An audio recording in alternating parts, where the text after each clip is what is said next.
Hi, Anjali. Hi, how are you doing? I'm doing well, ma'am. How about you? I'm great. I'm great. Thank you. Where are you from? I'm from Haryana. Haryana. Okay, fine. Nice. I consider Haryana to be the place of hardworking people, no? That's what they normally say, no? Very strong, very muscular people, hardworking, muscular. No. Do they go hand in hand, muscular and hardworking? I'm not sure. But they're very strong people. That I know. I've seen a lot of the people there in Haryana. Yeah. And it was in the news also quite a bit, no? Because of the farmers' issues and all of that. It's been in the news for quite some time. Now the protest is happening, no? So they've already started their walk towards Delhi. Mhm. Correct? Yeah. This happened last year also, yes? But I'm And not from proper Haryana. I'm from oh, Faridabad, like Faridabad. Jaipur. Yeah, yeah. My ex-boss was from Faridabad, so I Okay. know Faridabad. Yeah, yeah. But he stayed in NCR, Delhi NCR. Yeah, That's where he resided. But he was from Faridabad, is what he told me. So yeah, here yeah. I live, Delhi. That too. Ma'am, okay, I'm giving my little intro. So I'm Anjali Giri. I'm from Haryana. By profession, I'm a tutor. Before this, I was a teacher. I used to teach in private school, and Okay. now I'm giving my classes, online classes or offline classes for spoken Oh, English. nice. Very nice. Okay, so you're a freelancer then. Yeah. Oh, that's great. And how long have you been doing this? Only, ma'am, it's been 7 months. Oh, great, great, great. So prior to this, how long were you working in a school? I had like 4 years experience. Oh, right. And which classes were you teaching? I used to teach, ma'am, up to 8. Up to the eighth grade. So that means you taught primary and middle school. Yeah. Okay. So why did you leave that and why are you doing this now? Is there any particular reason for that? Yeah, ma'am.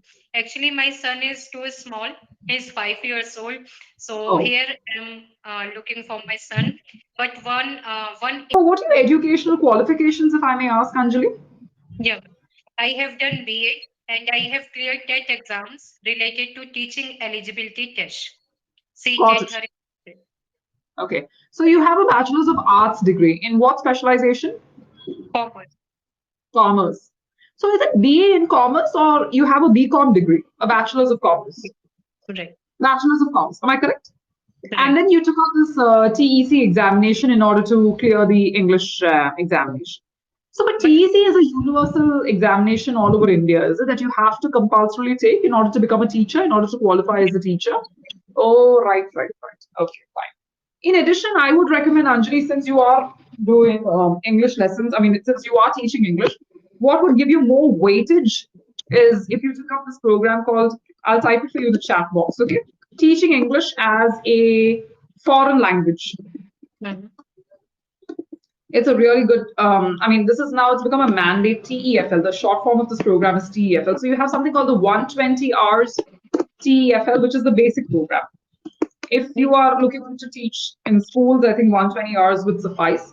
But you Mhm. have universities and institutes that give you the proper postgraduate diploma in TEFL, and that really helps you out. It helps you in if you want to go abroad. I mean, if you want to work abroad, or if you want to go into corporate training and all of that, then you should go for the full PG diploma program. I think, yeah. But if you're just Okay. looking for teaching in schools and all, I think the 120 hours should be sufficient. In future, But yeah. I will open my own institute. Wow, that will be nice. That will be really, really nice. I wish you, I hope that works out for you because if you're really passionate, you seem very passionate about the language. So I think it's really nice when someone's passionate about the language. Of course, your son, you only have a son, you only have one son, Yeah, one son. one son, yeah, and he's 5. But he must be going to school now, yeah? Yeah, he went to Yeah. school. Okay, yeah. I know that's when the children go off to school is when the mothers can sit for a bit, but then we never sit, do we? So because I'm also a mother myself, I have twins, and they are 4. So yeah, so it's always tough, I mean, you have to balance your work and your Right. motherhood and everything. Yeah, but yeah, touch wood. I mean, work on it. Start working on it now, so that by the time your son's a little bigger, you would be, in ship shape to open up your own institute. But I really wish you the best. I hope it works out for you. Great. So Anjali, let's play a small game. Okay. What I Sure. want you to do is, I want you to tell me 3 statements about yourself. Okay. Mhm. You're going to tell me 3 statements about yourself, but here's the catch. 2 of those statements will be the truth. Two Okay. of those statements will be the truth, and one will be a fib. What's the meaning of fib? Fib is a British English term which means a lie. Okay. It'll be a lie. So I need to guess where it is that you're fibbing, Mhm. okay, from each of your statements. You are allowed to give me only 3 statements, so make them good. Okay. Okay, so whenever you're ready, let's get started. Yeah. So first one, I'm kind of self-motivated person. I I don't. am kind of self-motivated person. You are allowed to give only one sentence. So is that the only thing, or you want to add anything to it? Yeah, I want to add. Tell me. Mhm. Okay, I'm self-motivated because I don't need any motivation from someone. I am self-motivated. Sorry. I am self-motivated because Mhm. I don't need any motivation from someone. Is it Mhm. correct? Right. Okay. Second sentence, please. Mhm. Okay, so I'm industrious person I am industrious person. because I do whatever I want, so I want to complete it. Complete it. I did not hear that after because. Can you repeat that what you said after because? I am industrious person because. Okay, I'm an industrious person because whatever I think, I finish it. I end up. Because whatever I think, I finish it. Mhm. Correct? That's what you said. Okay. Perfect. The last sentence. Make it a good one. Okay. Third sentence, I'm not reliable. I am not reliable. Okay. No one can trust on me. I am not reliable. I did not hear what you said after that. That means no one can trust on me. That means no one can trust on me. Mhm. That's what you said, no? No one can. Sorry. No one can trust on me. Okay. So we have the 3 sentences here. I am self motivated because I don't need any motivation from someone. I am an industrious person because whatever I think, I finish it. And I am not reliable. That means no one can trust on me. Somehow you don't seem like an unreliable person, Anjali, from what you've spoken so far. So I think the third statement was a fib. Were you bluffing the third statement? Sorry, ma'am, I didn't get. I said the third statement seems very weird, very odd, because you don't seem like an unreliable person. So I But have a feeling, you yeah, have given me like 2 truth and 1 lie. correct. So that is why you, no, but I was supposed to guess. I was supposed to guess where you were lying. So I think you were lying in the third sentence. You are actually a very reliable person. Am I correct? Yeah. Oh, okay, fine. So there we are. I guessed it right. Okay, so now let's look at portion. So these were the 3 sentences that you gave me, right? So just based on this, Anjali, what we'll do is we'll do another activity. Okay. Mhm. And in this activity, what I'll be doing is it's a reading activity. Okay. Okay. So what we'll be doing is, we'll do a pronunciation activity. So just to see how you are in terms of pronunciations. All right. Sure. This particular article is from the New York Times. It's an Mhm. international publication. Okay. So I will paste this article here for you, and I want you to read this article for me till I ask you to stop. Okay? So just bear with me. I have to get the article, so just bear with me. You will probably not see me for a second.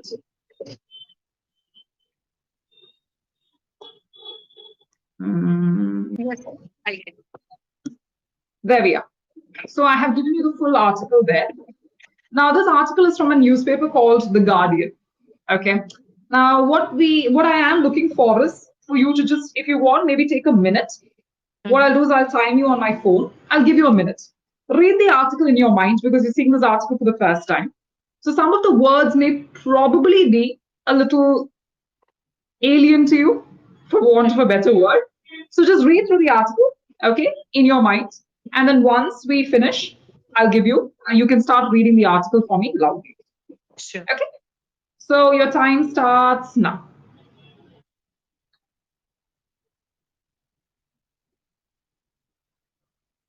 Okay. On the terrace of a brasserie on Rue Claire, a chic Parisian Market Street, and chatting over a tongue lubricating glass of Sancerre with Sebastian de Lavalette, 33, a French travel company head and my language exchange partner. Okay. Sebastian compliments my French accent, or at least I think he does. You don't have that mouthful of bread accent that many British people have. As I order in my middle of the road restaurant, French Sebastian, who was raised in Paris, but whose family hails from Perigord, reminisces about his teenage foreign language exchange in Spain. Oh, stop. Stop. Okay. So what I noticed right now when you read the article, and this is because it's a new article for you, so quite a few of the words, the pronunciation was a bit off. Okay. So let's go through this sentence by sentence. And another thing I noticed, Anjali, was you were not pausing at the right places. If I'm speaking too fast, let me know, okay, because I speak very fast. So just let me know if I'm speaking too fast. But you are not pausing at the right places because when you read an article, the effect needs to be there and that effect was not being felt. So let's go through this bit by bit because you can see there are commas, there are full stops. So I want you to pause at the right place. Start with the first sentence once again. Go ahead. Okay.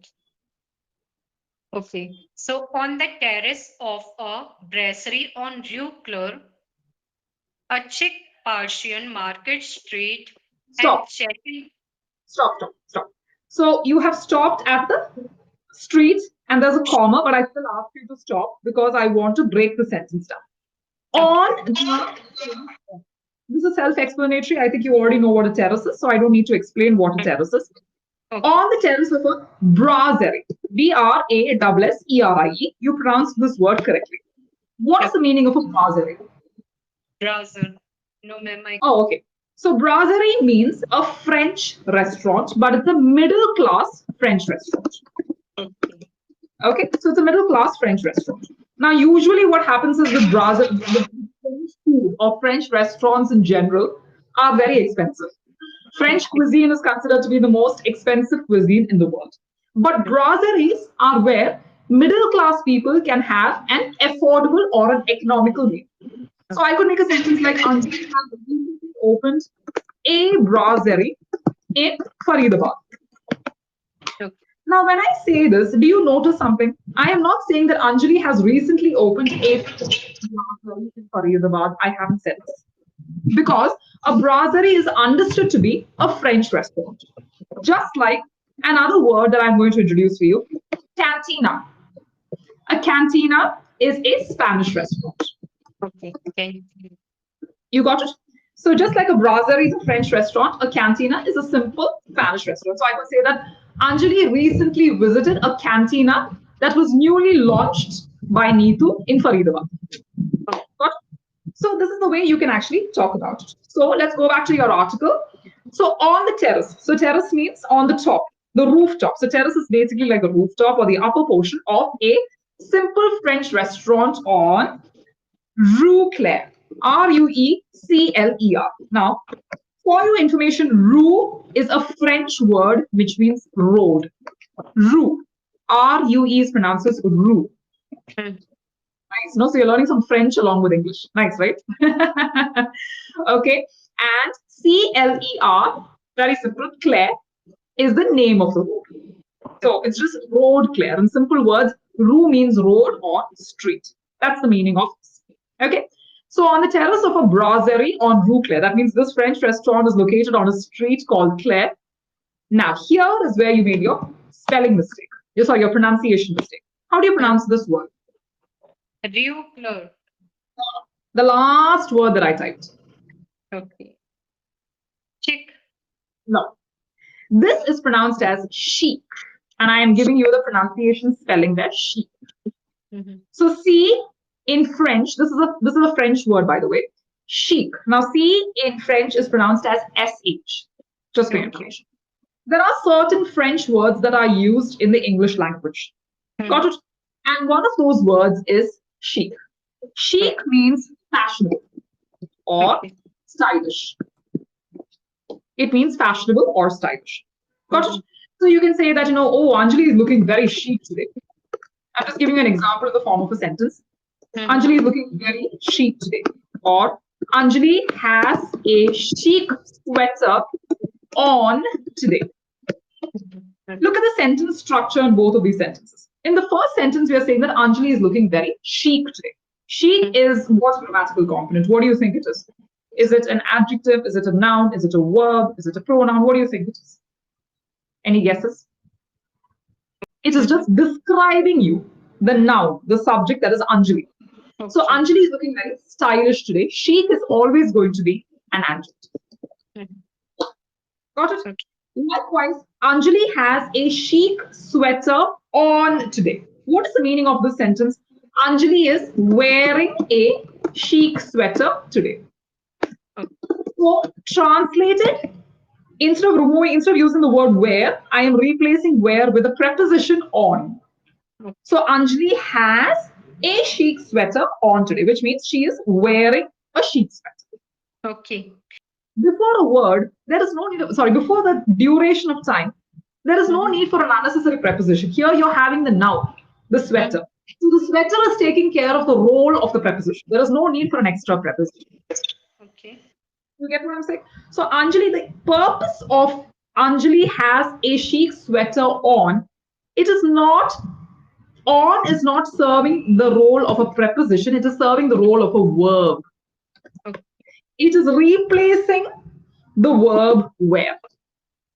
So Anjali is having, have is the verb here, having a chic sweater on. That means she has put on a chic sweater. You understand? This is another alternate way of saying the sentence. I just gave you another way. This is a more advanced way of saying it. Anjali is wearing a chic sweater, basic. Anjali has a chic sweater on, advanced. You get it? You see the difference between basic and advanced? Right. Are we clear? Now, let me go on to the next one. So, chic. Now, this is where you made the next pronunciation mistake. Can you pronounce this last word I have typed for you? Parisian. Better, but it is still not correct. Parisian. Parisian. Pari is, I think in Hindi is Pari is, sorry, my Hindi is very poor. But it's Parisian. Parisian. What is the meaning of Parisian? Parisian is anything from Paris. Anything from Paris. So Anjali visited a local Parisian market yesterday. So that means this market is based in Paris, so the market is from Paris. Or there is a newly launched Parisian restaurant in Faridabad. Now, you must be probably wondering, Anjali, why can't we just say French restaurant and finish it off? Because Paris is the capital of France. There is a reason. The people in Paris consider themselves to be hi-fi, okay? Because they are the capital of France. So they always keep themselves a little different. So the French are one class and Paris is another class. So she visited a local Parisian market, or there is a newly opened Parisian restaurant in town. Okay, so we're specifically saying that this restaurant originated from Paris, not from anywhere else. That's what we're trying to say. Clear? Got it? Okay, so let me just finish that one sentence before we give you the final feedback, because it's feedback time. So, on the terrace of this restaurant on Rue Claire, a stylish Parisian market street. Market street is just a street where you have different local vendors. I think you already know this. I am chatting over. Chatting means talking. I am talking over a tongue lubricating. Now, tongue lubricating is what we call in the English language a collocation. Now, what is the meaning of a collocation? A collocation is when two words that have no connection with each other come together to give you a new meaning and add life to your sentence. So, tongue lubricating means lubrication is to wet or to moisten. So my tongue is being moistened or wetted, or is getting wet. By what? By a glass of Sancerre. It's not Sancerre, it's Sancerre. This is a French wine. It's a French wine. So this author is having a very nice, tasty glass of wine. So the wine is actually making her tongue moist, is what she's trying to say. So rather than saying that, oh, this wine is delicious or this wine is tasty, she's making it more attractive by saying this is a tongue lubricating glass of Sancerre. You see how she's adding life to her sentence? That was the purpose of writing that. Okay. So she's having a tongue lubricating glass of Sancerre with this man, Sebastian de Lavalette, 33. 33 indicates his age. He's 33. He's a French travel company head. That means he's the head of a French travel company and her language exchange partner. Just for your information, what is the meaning of a language exchange partner? There are certain curated holidays called language exchange holidays. And if you sign up for this holiday, you get to go to a place of your choice where you live with a local family and learn the language, the customs, and the traditions of that place.